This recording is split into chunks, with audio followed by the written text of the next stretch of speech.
সম্মানিত দেশবাসী, আসসালামু আলাইকুম ও রহমতুল্লাহ। বর্তমান বাংলাদেশে 2/3 সংসদ সদস্য নিয়ে বাংলাদেশ জাতীয়তাবাদী দল বিএনপি দেশ চালাচ্ছে। ত্রয়োদশ জাতীয় সংসদে এটি তাদের একটি বড় সাফল্য এবং জনগণের আস্থাভাজন ভোট প্রাপ্তি হয়ে তরুণদের নেতা হিসাবে এবং পুরুষ প্রধানমন্ত্রী হিসাবে বাংলাদেশে এখন প্রধানমন্ত্রী হিসাবে জনাব তারেক রহমান নেতৃত্ব দিচ্ছেন। ইতিমধ্যেই তার কিছু নতুন দিক, নতুন আলোচনা, নতুন চলাফেরা মানুষের দৃষ্টিতে পজিটিভ হিসাবে দেখা দিয়েছে এবং অনেকেই ভালো বলছেন যে আগামী দিন বাংলাদেশ ভালোভাবে চলবে। অপরদিকে বাংলাদেশে আওয়ামী লীগ এবং জাতীয় পার্টি ছাড়াই জাতীয় সংসদে বাংলাদেশ জামাত ইসলামী সর্বোচ্চ তাদের জীবনের প্রাপ্তি, তাদের আন্দোলনের প্রাপ্তি হিসাবে সর্বোচ্চ সংখ্যক সদস্য সংখ্যা নিয়ে প্রায় 80 কোটায় তাদের সদস্য সংখ্যা, এগুলো নিয়ে তারা বিরোধী দলে অবস্থান করছেন এবং জামাতের আমির ডাক্তার শফিকুর রহমান একজন বয়োবৃদ্ধ মানুষ হলেও তরুণের মতো গোটা বাংলাদেশ দাপিয়ে বেরিয়েছেন। তিনি এখন বিরোধী দলীয় নেতা হিসাবে দায়িত্ব পালন করছেন। সব জায়গাতেই পরিবর্তনের হাওয়া বইছে। আমরা 24 গণ অভ্যুত্থানের পরে, ছাত্র আন্দোলনের পরে আমরা জেনজিদের হাতে যে আন্দোলন দেখেছিলাম, তার মাধ্যমে বড় একটি ঘটনা ছিল যে পরিবর্তন চাই, পরিবর্তন চাই, পরিবর্তন চাই। আমি আজকে এই পরিবর্তনের পক্ষে। বাংলাদেশ জামাত ইসলামীতে কয়েকটি বিষয় সংস্কার করা যেতে পারে, পরিবর্তন করা যেতে পারে বলে আমি মনে করছি এবং তা আমি আমার আলোচনায় তুলে ধরছি।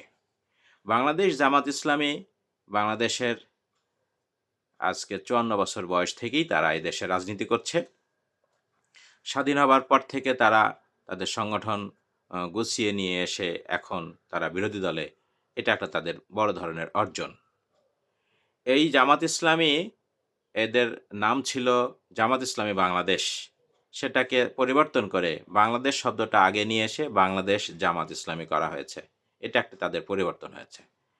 গার্লস স্কুল, কলেজ, এই মহিলা শিক্ষা প্রতিষ্ঠানে চাকুরি করলে জামাতের রুকন হিসাবে তাদেরকে শপথ দেওয়া হতো না, এখন শপথ দেওয়া হচ্ছে। ত্রয়োদশ সংসদ নির্বাচনে খুলনাতে একজন হিন্দু ভাইকে দাড়িপাল্লা প্রতীকে মনোনয়ন দিয়ে সেই জায়গাতেও নতুনত্ব নিয়ে এসেছে এবং রুকনের বাইরে সাধারণত জামাত কাউকে এমপি প্রার্থী করে না বা কোনো নেতার পদ পদবি দেয় না, কিন্তু এবার তাও হয়েছে। অর্থাৎ কৃষ্ণনন্দী, যিনি দাড়িপাল্লার প্রতীকে নির্বাচন করেছেন, তিনি অমুসলিম ছিলেন এবং রুকন ছিলেন না।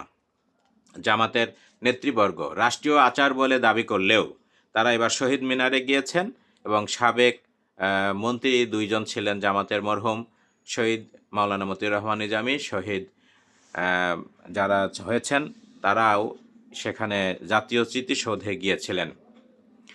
তো সব মিলে তারা রাষ্ট্রীয় আচার বলুক আর যেটাই বলুক, এখানেও তারা পরিবর্তন নিয়ে এসেছে। এবং আগে নির্বাচনে পোস্টারে কোনো ছবি ব্যবহার করা হতো না, এখন তো অহরহ ছবি ব্যবহার করা হচ্ছে সকল জায়গায়। আগে স্লোগানের মুখ্য স্লোগান, অন্যতম স্লোগান ছিল আল্লাহর আইন চাই, সৎ লোকের শাসন চাই। এখন এই স্লোগানটি গৌণ হয়ে গিয়েছে। এমনিভাবে জামাত যে বেশ কিছু জায়গায় পরিবর্তনের ছোঁয়া লাগিয়েছে, তা অবশ্যই ভালো।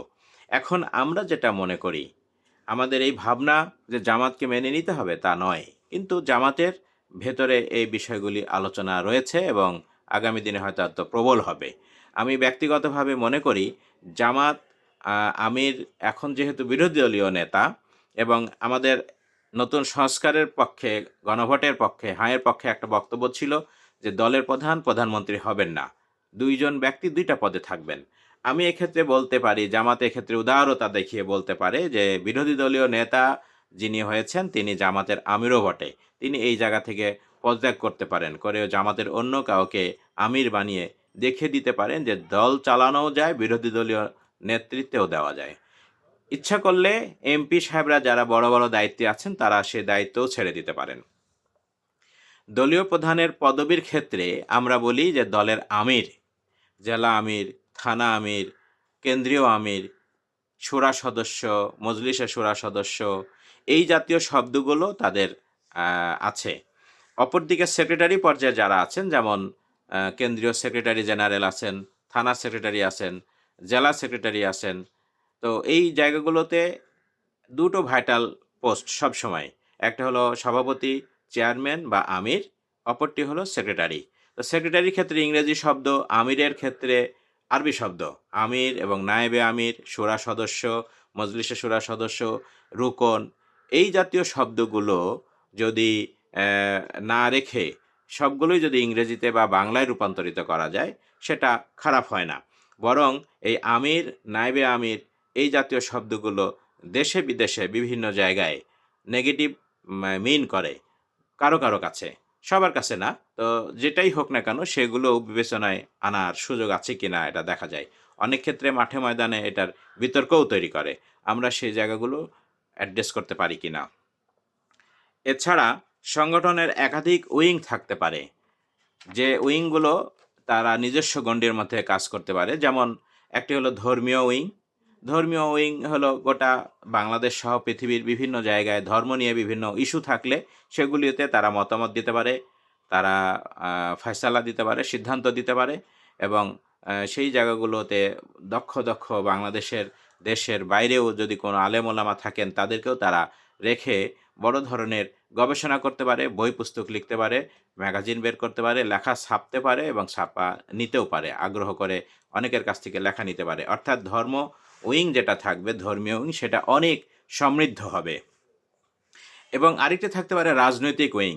রাজনৈতিক উইং যেটা হবে সেটা হলো কেন্দ্রীয় পর্যায় থেকে শুরু করে, জাতীয় সংসদ নির্বাচন থেকে শুরু করে একেবারে তৃণমূল পর্যায়ে যে সমস্ত নির্বাচন হয়, উপজেলা চেয়ারম্যান হতে পারে, ইউপি চেয়ারম্যান হতে পারে, পৌরসভার মেয়র হতে পারে, সিটি মেয়র হতে পারে, ওয়ার্ড মেম্বার হতে পারে, বিভিন্ন সংগঠনের নির্বাচন হতে পারে, স্কুল কলেজ মাদ্রাসার নির্বাচন হতে পারে, সভা সমিতির সমিতির নির্বাচন হতে পারে। এই নির্বাচনগুলোতে যে সমস্ত জায়গায় প্রার্থী হন জামাত সমর্থিত লোকগণ, তারা ইচ্ছে করলে এই জায়গা থেকে সাজেশন পেতে পারেন, তারা গাইডলাইন পেতে পারেন। ইঞ্জিনিয়ারিংয়ের কথা বলে যেমন এখন বলা হচ্ছে যে এবারকার ইঞ্জিনিয়ারিংয়ে এক ডক্টর খলিলুর রহমানের কাছেই জামাত পরাস্ত হয়েছে। তো যদি তাই হয় তাহলে সেই ক্ষেত্রে তো জামাত চিন্তা করতে পারে এরকম কিছু ইঞ্জিনিয়ার বাংলাদেশে যারা আছেন, জামাতকে ভালোবাসেন বা এই ধরনের নীতি নৈতিকতার পক্ষে যারা কাজ করেন, ঘুষ, দুর্নীতি, চাঁদাবাজির বিরুদ্ধে যারা কাজ করেন, তাদেরকে জামাত এখানে অ্যাড্রেস করতে পারে।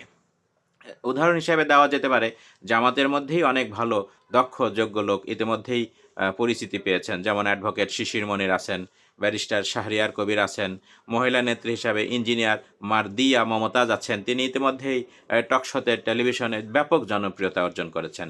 মির্জা গালিব আছেন, ডক্টর ফয়সাল পারভেজ আছেন, এ ধরনের আরও জানা অজানা অনেক ব্যক্তি দেশে বিদেশে আছেন। তাদেরকে নিয়ে রাজনৈতিক উইং গঠন করে রাজনীতিকে একবারে মাঠ পর্যায়ে নারী, পুরুষ, মুসলিম, অমুসলিম, কৃষক, ধনী শ্রেণী, একেবারে আবাল-বৃদ্ধ বনিতা পর্যন্ত, ছাত্র পর্যন্ত যাদেরকে পৌঁছে দেওয়া সম্ভব, রাজনৈতিক মাঠে রাজনৈতিক খেলা যারা খেলতে পারেন তাদেরকে এই উইংয়ের নেতৃত্বে নিয়ে এসে তাদের মাধ্যমে গোটা দেশে অ্যাক্টিভিটি পরিচালনা করা যেতে পারে।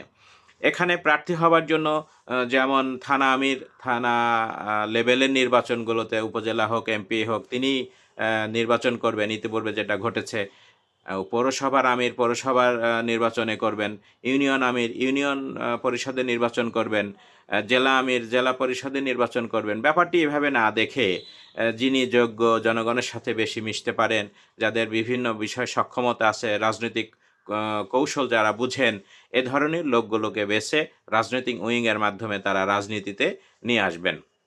সেক্ষেত্রে রুকন বা এ ধরনের ব্যক্তিবর্গকেই প্রাধান্য দেওয়া হবে, ব্যাপারটি এমন নাও হতে পারে।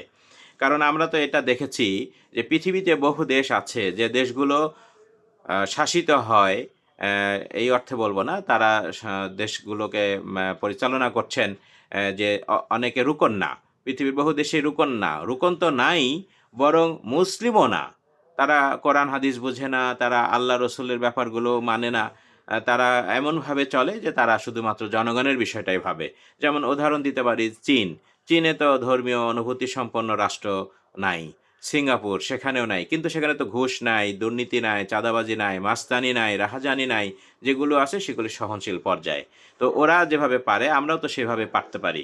আমরাও আমাদের দেশকেও বলতে পারি, যেমন উদাহরণ হিসাবে জামাতের এই দৃষ্টান্ত আমরা সামনে নিয়ে আসতে পারি যে একজন কৃষ্ণ নন্দীও যদি এমপি হতে পারে তিনিও জামাতের যে মোশন, মিশন, ভিশন অর্থাৎ দুর্নীতিমুক্ত বাংলাদেশ গড়া সেটা হতে পারে। তার নেতৃত্বেও হতে পারে। অনুরূপভাবে এভাবেও হতে পারে যে জামাতের বাইরেও যেমন এবার ১১ দলীয় জোট হয়েছে। ১১ দলীয় জোটের ব্যানারে এনসিপি নেতৃত্বে আসছে, জামাত নেতৃত্বে আসছে, এবি পার্টি তারা নেতৃবর্গ এখানে কাজ করেছে। সব মিলে তারা এই বিষয়গুলো যেমন নিয়ে আসছে। এভাবেই তো আগামী দিন বাংলাদেশকে গঠন করতে হলে জামাতের যে বিতর্ক রয়েছে, সে বিতর্কগুলিকে ওভারকাম করতে হলে এইভাবে বিষয়গুলি আরও বেশি করে ভাবা দরকার। শুধু তাই না, আমরা এটাও তো মনে করতে পারি যে আগামী কয়েকদিন পরেই স্থানীয় নির্বাচন হতে যাচ্ছে, স্থানীয় সরকার নির্বাচন। সেখানে ইতিমধ্যেই বিএনপির অনেক নেতাকর্মীরা নির্বাচনে প্রতিদ্বন্দ্বিতা শুরু করার জন্য তারা সোশ্যাল মিডিয়ায় প্রচার শুরু করেছে। এখন তো এক্ষেত্রে জামাত পিছিয়ে থাকলে তো হবে না। এক্ষেত্রে জামাতের উদ্যোগ নেওয়া উচিত লিডিং পজিশনে থাকার কারণে। তারা ১১ দলীয় জোটের প্রার্থী প্রত্যেকটা জেলায়, প্রত্যেকটা থানায়, উপজেলায়, ইউনিয়নে গঠন করতে পারে। গঠন করে কে কোন পদে নির্বাচন করবে, কোন দল থেকে কোন জায়গায় থাকবে, সর্ব মতের ভিত্তিতে এই সিদ্ধান্তগুলি নিয়ে এখনই যদি তারা মাঠে ময়দানে নেমে পড়ে এবং সবাইকে দায়-দায়িত্ব দিয়ে দেয় যে খেলাফত মজলিস থেকে অমুক নির্বাচন করবেন উপজেলা চেয়ারম্যানে, হয়তো এবি পার্টি থেকে অমুক নির্বাচন করবেন অমুক নির্বাচনে, জামাত থেকে অমুক নির্বাচন করবেন অমুক প্রার্থী হিসাবে থাকবেন। এই বিষয়গুলি যদি এখনই সব ক্লিয়ার করে দেওয়া হয় তাহলে সবাই মাঠে ময়দানে নেমে পড়লে আগামী জাতীয় নির্বাচনেও এর প্রভাব পড়বে বলে আমি বিশ্বাস করি।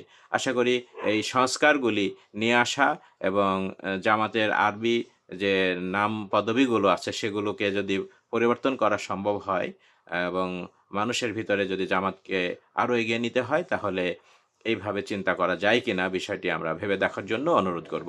সবাইকে ধন্যবাদ।